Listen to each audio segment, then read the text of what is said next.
을 받아야 된다라고 강조하는 사람들, 다시 말하면 할례도 받아야 되고 율법도 지켜야 된다라고 하는 사람들, 그들이 이제 바울의 사도권에 대한 시비를 걸고 바울이 전한 복음에 대한 시비를 걸었던 것을 알게 됩니다. 그래서 교회가 흔들리고 있는데, 자, 우리 한번 먼저 생각해 봐야 될 것이 있습니다. 바른 복음에 서 있는가? 나는 복음의 진리를 가지고 있는가? 그죠? 하나님과 그의 계획과 일하심을 아는가? 나를 사랑하시고 나를 구원하시기 위해서 성자 하나님이 지금도 이 땅에 오셔서 나를 품고 나와 함께 십자가를 지고 가고 계신 사실을 아는가? 또 마침내 하나님이 나를 천국으로 인도하실 것, 천국의 사람이 되는 것, 하나님의 아들이 되고 신부가 되고, 그리고 그것을 이제 믿고 확신하고 주와 함께 십자가를 지고 가는가? 그것을 알기 때문에 주어진 환경 속에서 항상 기뻐하고 범사에 감사하고 또 하나님 속히 이루어지게 하옵소서라고 기도하며 사는가? 이것을 아멘 할 수만 있다면 오늘 말씀처럼 우리는 다름질을 잘 하는 자다라고 말씀할 수 있습니다. 7절이 그렇게 말하죠. 너희가 다름질을 잘 하더니. 그런데 누가 너희를 막아 진리를 순종하지 못하게 하더냐? 이렇게 못하게 하더냐? 그럽니다. 갈라디아 교인들은 복음을 들었어요. 이 바울 사도가 전하는, 그래서 하나님을 알고, 그 하나님이 어떤 하나님이에요? 천지와 만물을 창조하신 하나님, 나를 이 땅에 태어나게 하신 하나님, 우주를, 나라를, 이 환경을 다스리고 계신 하나님, 하나도 하나님 없이는 돌아가지 않는 세계죠. 그 속에서 목적을 가지고 자기 백성을 이렇게 만들어가고 계신 하나님을 믿을 때, 오늘 우리는 그 속에서 하나님을 알 뿐만 아니라 누구도 알죠? 자기가 어떤 사람인가? 내가 하나님을 대적하고 살았던 하나님의 원수, 마땅히 십자가에 못 박아야 되는 하나님 나라의 원수, 이런 것이 우리 속에 있구나. 뿐만 아니라 그렇게 우리를 세상에 묶이게 만들고 세상적으로 타락하게 만드는 사단이 있다는 것을 우리가 알게 되는 거죠. 이것이 바로 믿음이죠. 이걸 알고 그 속에서 예수 그리스도가 나를 구원하고 있다는 사실을 믿는 그것이 믿음인 것입니다. 그죠? 그렇다면 이제 그 믿음의 사람, 이 하나님의 생명을 가진 사람 속에 나와야 되는 행동이 뭘까요? 행함이죠. 그걸 갖다가 야고보서 2장 15절로 17절은 이렇게 말해요. 야고보서 2장 15절로 17절은 만일 형제나 자매가 헐벗고 일용할 양식이 없는데 너희 중에 누구든지 그에게 이르되 평안히 가라, 덥게 하라, 배부르게 하라 그러며 그 몸에 쓸 것을 주지 아니하면 무슨 유익이 있으리요? 이가와 같이 행함이 없는 믿음은 그 자체가 죽은 것이니라. 여기에서 헐벗은 것, 그건 바로 옷이 없는 사람이죠. 어떤 옷이죠? 오리털 잠바? 아니고 그리스도의 옷, 의의 옷이죠. 그죠? 아무리 부자라고 해도, 아무리 좋은 옷을 입었다고 해도 그가 하나님의 생명이 없고 예수님의 그 은혜 속에서 예수의 사람이 되어져 간다고 하는 사실을 알지 못하는 사람을 헐벗은 자, 옷이 없는 자, 이렇게 말하고 있는 것을 볼 수가 있습니다. 일용할 양식이 없는데, 여기 일용할 양식 어떤 거예요? 송편이나 세상에 있는 어떤 떡이 아니고 그것은 바로 생명의 양식이죠. 진리의 말씀이죠. 그것이 없는 자가 바로 배고픈 자죠. 일용할 양식이 없는 사람. 그럼 그에게 뭘 줘야 돼요? 바로 하늘 양식이죠. 바로 하늘 양식을 그들에게 주어서 그들로 하여금 지금 그 배고픔의 상황에서부터 벗어날 수 있게 해줘야 되는 것. 그러니까 결국은 참 복음이 없는 자들에게 생명의 말씀, 생명의 양식, 그리스도의 의를 전해 주어 그들로 하여금 그리스도의 의를 덧입고 의로운 자가 되어지고 진리와 생명의 말씀을 먹음으로 말미암아 참 하나님의 사람으로 완성되어져 갈 수 있도록 도와줘야 되는 것, 그게 바로 우리의 행할 믿음이다라고 했어요. 자, 그걸 갖다가 이제 그 예수님의 그 비유 속에서 이런 거 보셨죠? 예수님 앞에 어떤 젊은이가 나와서 어떻게 해야 영생을 얻겠습니까? 라고 말할 때에 그에게 뭐라 그래요? 그 강도 만난 자의 비유를 이야기해 주죠. 어떤 사람이 여리고로 내려가다가 강도 만나 그만 죽게 되었다. 그런데 거기에 제사장도 지나가고 레위인도 지나가고 사마리아 사람이 나귀 타고 가다가 내려서 포도주를 붓고 기름을 붓고 쌈해주고 그리고 주막까지 데려다 주고 그를 이제 위하여서 주막 주인에게 부탁을 하고 가더라. 자, 그러면서 누가 강도 만난 자의 이웃이냐라고 말하죠. 자, 그때에 그는 그 사마리아 사람입니다. 자비를 베푼 사람이다 라고 말하자 예수님 뭐라고 가르치는가 하면 가서 너도 이와 같이 하라 그래요.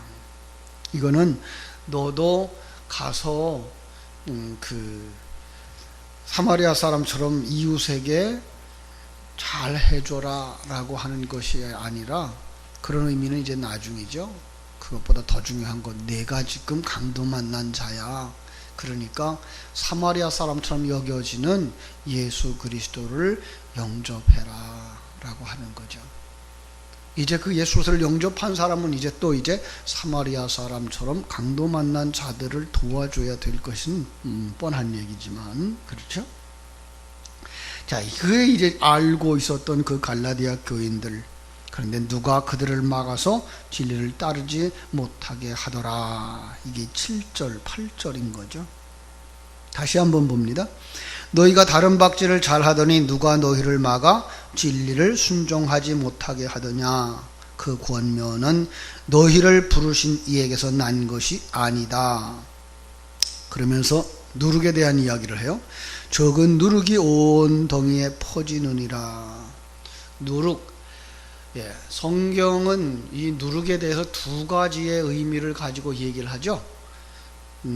하나는 천국을 설명할 때도 마치 밀가루 섬 아래 갖다 넣은 누룩과 같으니, 그래서 그 누룩을 다 밀가루를 부풀게 하더라. 처음에는 복음의 씨가 적어요. 그 적은 것이지만 우리 속에 들어와서 우리를 점점 하늘 복음으로 이렇게 부풀게 만드는 것, 이것도 누룩의 역할이죠. 또 하나는 하나님의 사람들을 죄악으로 빠지게 만드는 것도 누룩의 역할인 것을 설명할 수가 있어요. 그래서 잘못된 교훈과 교리를 비유할 때 바로 그것이 우리 속에 들어와서 정말 참 믿음에 거하지 못하게 만들고 이제 세상적인 종교 개념, 우상 숭배의 모습을 우리로 하여금 따르게 만드는 것도 누룩의 역할인 것을 알 수가 있습니다. 여기서 말하는 것은요, 바로 두 번째죠. 적은 누룩이 온 덩이에 퍼지느니라. 너희들이 믿음으로 잘 가고 있을 때 거기에서 보이는 것들이 좋은 거야. 이 세상 사는 동안 건강한 것이 좋은 거야. 아이고, 저것은 더 좋고 저것은 더 나쁜 거라는 이 비교 판단의 그 모습이 들어오면 이 사람은 그냥 그리로 빠져들어가는 거죠. 점점 그게 뭐예요? 누룩이 온 덩이에 퍼지는 모습이다. 그러나 나는 이렇게 말해요. 그래서 이제 무섭게 책망을 하던 바울은 10절에서 나는 확신한다 이렇게 말하죠. 나는 너희가 아무 다른 마음을 품지 아니한 줄을 주 안에서 확신하노라. 그러나 너희를 요동하게 하는 자는 누구든지 심판을 받으리라. 그렇죠? 그죠? 자, 확신한대요. 뭘 확신해요? 복음에 대한 확신이에요. 하나님의 말씀에 대한 확신이에요. 그리고 바로 그 복음을 받았던 갈라디아 교인들에 대한 확신이에요. 왜냐하면 주 안에서 확신하는 거예요. 주님의 안에서. 그 생명은 결코 실패하지 않는 거예요. 주님의 말씀은 우리를 반드시 이 세상 것은 헛된 것이구나로 만들어내고 있다는 거죠. 그래서 우리를 든든히 세워주실 거예요. 그럼 어떻게 돼요? 우리는 다시 그 말씀 가운데로 돌아오셔야 되는 거죠. 그걸 뭐라 그래요? 마지막 12절. 너희를 어지럽게 하는 자들은 스스로 베어버리기를 원하노라. 그죠? 너희를 어지럽게 하는 것들 자체는 어떻게 돼요? 베어버려야 되는 거죠. 그렇습니다. 자, 복음은 이렇게 쉽지 않아요. 그래서 11절 뭐라 그래요? 형제들아, 내가 지금까지 할례를 전하였다면, 할례, 아주 듣기 쉬운 세상의 관점에서 열심히 내십시오. 그러면 하늘나라에서 상급을 받을 겁니다. 열심히 내십시오. 그러면 이 세상에서 복을 받을 것입니다. 라고 하는 말을 했다면 나는 반대를 받거나 내 의견에 대해서 거절하는 사람들이 없었을 거다. 이런 얘기죠. 그런데 그렇게 하는 것이 뭐예요? 그것은 바로 십자가의 원수다. 십자가의 복음은 바로 우리로 하여금 우리는 아무 가치도 없는 자들이었고 아무 생명도 없는 자들이었다. 자, 지금도 우리가 그 쫓아가고 있는 그 세상 것들이라는 건 기껏 해봐야 100년도 못 가지고 살아가는 거다라고 이야기해 줄 때 그것을 듣는 사람들이 싫은 거예요.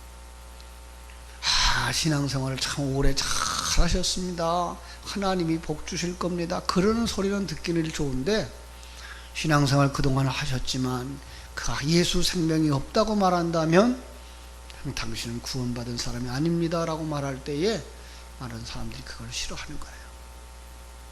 우리는 어떠한 사람입니까? 우리는 그동안에 우리가 살아온 것이 하나님의 은혜구나. 하나님이 붙들어 주셨구나. 이 자리에 있도록 하신 분이 바로 하나님이구나. 이것들을 우리가 깨닫지 못하면 우리는 여전히 십자가의 원수로 살아가고 있는 거예요. 그래서 우리에게 눈을 열어주시는 하나님께 감사를 하고 우리에게 이 믿음을 주신 하나님께 감사를 하면서 나가는 자들, 그들이 십자가를 지고 가는 자들인데 이 십자가를 지고 가는 사람들 앞에 십자가를 지고 가는 사람들과 반대로 자기의 복음에 충만되어져 있고 자기의 그 자랑을 가지고 있는 사람들은 십자가는 걸림돌이 되는 거예요. 그래서 이렇게 11절 말하죠. 지금까지 박해를 받았으리요 그리하였으면 십자가의 걸림돌이 제거되었으리니. 그건 뭐예요? 걸림돌만 제거되는 게 아니라 십자가 자체를 부정하는 자가 되는 거죠. 우리의 신앙생활은 십자가 없는 신앙생활은 신앙생활이 아니에요. 다시 말하면 자기를 십자가에 못 박는 자기 부정, 자기 부인. 나는 아무것도 아니구나. 내가 주인인 줄 알았더니, 내가 왕인 줄 알았더니, 내가 무엇 할 수 있는 줄 알았더니 나는 할 수 있는 것이 아무것도 없구나. 하나님이 하신 거구나. 이게 뭐예요? 갈라디아서 2장 20절의 말씀이죠. 내가 그리스도와 함께 십자가에 못 박히는 나니라는 거죠.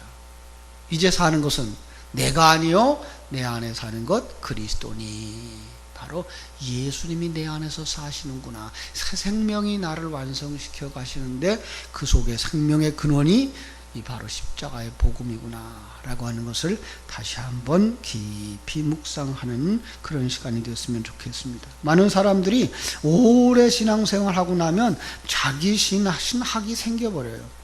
그래서 자기가 이것은 옳고 이것은 옳지 않다, 자기가 이제까지 해온 것은 옳은 것이다 라는 생각을 버리지를 못해요. 어떤 면에서 이 유대인들과 똑같은 모습이 우리 속에 들어와 있어요. 내가 10년 신앙생활을 대대로 했는데 이런 생각, 내가 가지고 있는 것이 옳다라는 생각. 이게 우리들이었어요, 사실은. 그런데 그 속에 하나님의 복음이 뚫고 들어온 거예요. 스데반의 설교가 바울의 마음에 뚫고 들어와서 심령의 빛으로 자리 잡으면서 그를 깨우쳐서, 아, 내가 어둠에 속한 자였구나, 내가 소경이었구나, 하나님의 눈을 열어주지 않았으면 우리는 이대로 죽을 수밖에 없는 자였구나 알았던 것처럼 갈라디아 교인들도 그랬던 거죠. 우리도 그러고요. 그것이 바로 복음이에요. 그것이 바로 복음으로 사는 사람들이에요. 그런데 바울이 잠시 떠나 있는 순간, 아주 쉬운 얘기로 오늘같이 추석 명절 지나는 동안 세상에 바빠서 진리의 말씀을 놓쳐버리면 어떻게 돼요? 그러면 그동안에 세상이, 사단이 보이는 것이 뚫고 들어와서 우리 입을 상하게 만드는 거죠. 그러나 바울은 확신한다고 말씀하고 있습니다. 신앙의 뿌리를 가지고 있는 하나님의 사람들은 반드시 돌아올 것이라고. 그들 속에 있는 하나님의 생명의 말씀은 반드시 다시 회복되어질 것이라고. 그래서 우리가 해야 할 일을 12절에다 적어놓은 거죠. 너희를 어지럽게 하는 자들을 스스로 베어버리기를 원하노라. 그죠?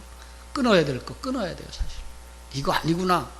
아, 또 내가 세상의 관점으로다가 저 사람은 잘 사는구나, 아, 저 사람은 복받았구나를 보고 있구나. 중요한 건 그가 예수 생명을 가졌느냐 못 가졌느냐를 봐야 되는 건데, 거기서부터 금방 또 다른 사람들을 만나고 친구를 만나고 형제를 만나는 순간 또 세상에 보이는 것 가지고 또 나를 판단한단 말이에요. 내가 판단한단 말이에요.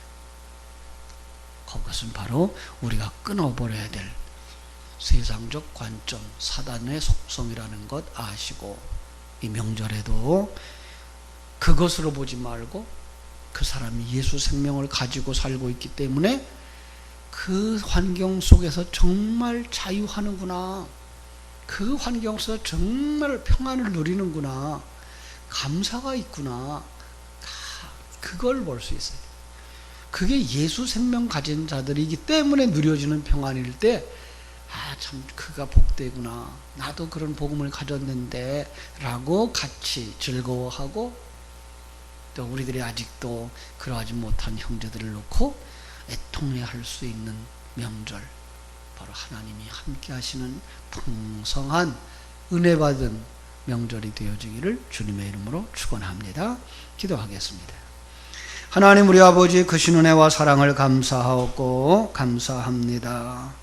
저희들이 갈라디아 교인들처럼 진리를 받았으나 저희들이 어리석은 자가 되어져 세상에 그 눈을 돌리는 순간 다른 복음이 우리 속에 들어와서 가진 것이 많은 사람들만 부러워하고, 그들은 복받았는데 난 뭐야 라고 생각하고 있지는 않은지, 아니 우리보다 어려운 이들을 보면서, 어려운 이들을 바라다 보면서, 아, 난 참 복받았어, 난 참 복 많은 사람이야, 저 사람은 왜 저렇게 안 됐을까, 이렇게 세상의 잣대로 보지 말게 해주시고, 아, 우리 속에 하나님의 생명이 있는가, 예수 생명이 있기 때문에 비록 이렇게 어려운 환경 속에서도 우리는 자유하며 감사하며 찬송하며 살고 있는데, 왜 저들에게는 가진 것이 많은데도 불구하고 풍요로움을 누리지 못할까? 예수 생명이 없는 것은 아닐까? 우리가 주님의 안목을 가지고 사람들을 볼 수 있는 이런 명절이 되게 하시고, 그래서 참으로 하나님이 주신 그 풍성함 가운데에 평강을, 그리고 기쁨을, 감사를 나눌 수 있는 사람들 되자고 권할 수 있는 믿음의 사람들이 다 되게 하여 주시옵소서. 오늘도 많은 사람들을 만나고 또 많은 일들을 감당할 텐데, 그 속에서 하나님의 일하심을 보는 저희들 다 되게 해주시기를 간절히 소원하며 예수님의 이름으로 기도하옵나이다. 아멘.